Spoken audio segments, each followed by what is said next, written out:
Now, if early this morning caught you off guard and you were thinking, oh, I need a couple more layers to put on, completely understand. Don't get caught off guard though tonight into tomorrow, because we're not only going to have almost a repeat, in fact, we're actually going to see freezing temps, more widespread even than what we had this morning. Currently sitting over 7th and Rangeline, we're trying to get up to that 50-degree mark. We've had plenty of blue sky and sunshine. The cloud cover, though, actually kind of hurting us overnight as far as all that heat leaking out of the ground. Feels like only 45 degrees, so we still have a wind chill in effect. We're starting to pick up some 50s throughout southeast Kansas, which is interesting because this is actually where we had our cooler temperatures this morning compared to what we saw in southwest Missouri. Now, we're not talking about a wide gap anywhere. Miami's already picked up to 50, and everybody's going to end up about 52, 53 degrees. There won't be any wide disparity. Little shift in the wind, now moving in from the northwest instead of due north, but at the same point in time, now we're starting to pick up double digits. So we got to factor in a little uptick of the wind. We got to factor in very dry weather as well, because this is going to be elevated fire concerns. You go, how can we talk about elevated fire concerns when we still have wind chills that are as low as 41 degrees? It's just a matter that our humidity is so low. Earlier this morning, these numbers were sitting at minus 30. So at least we've seen a little bit of a bump up.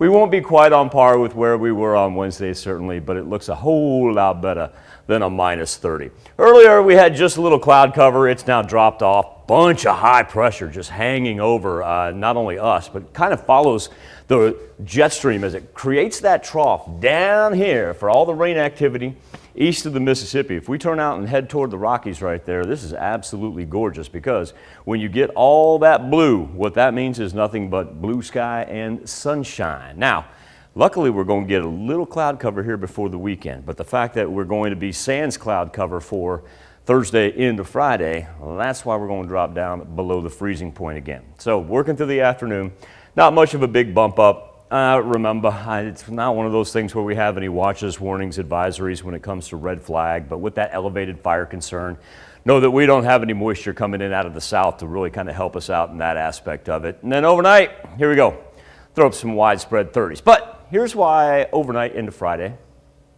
it's kind of neat too.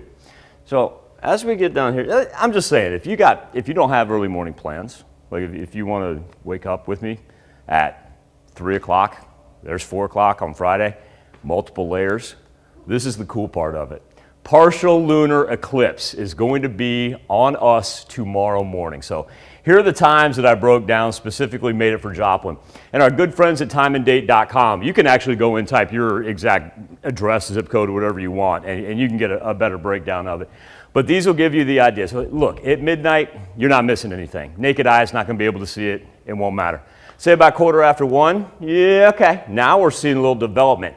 Peak time, just after 3 a.m. Friday morning. And what you'll notice is, this is of course when the earth gets in the way of the sunlight and the shadow blocks out the moon, you're going to see a distinctive red ring. Reason it turns red? Well, because our atmosphere has a tendency to diffract and deflect light as it comes off of that. And so that's why we get those amazing different shades. And not only that, as Tanya alluded to earlier, this is what's known as the micro full moon. We've heard about those super moons. That's when the moon's close and it looks so full. The micro is actually our fullest moon of the year that's going to be the farthest away. Oh, by the way, November full moon, also known as the Beaver full moon. So in essence, what you have is a micro Beaver lunar eclipse. That's what I got for you. 7-day forecast on you as we push into the weekend. The return to the 60s, and like I said, Friday and Saturday overnight lows are going to be absolutely fine. And we're lucky. Can you imagine if we had clouds obscuring our lunar eclipse? So you explained the eclipse, the micro definition. Micro because it's so far away. So why is it called a beaver moon? That's what we call our November beaver moon, because that would be, go back to your Native American names for the moons, and you would be hunting and pelting. Okay. Not the peak time for beavers to be chopping down trees. No, they probably should have already had that done, because I know a couple creeks that I've already got my friends and neighbors mad that they're starting to back up. There you go. All right. Thanks, Michael.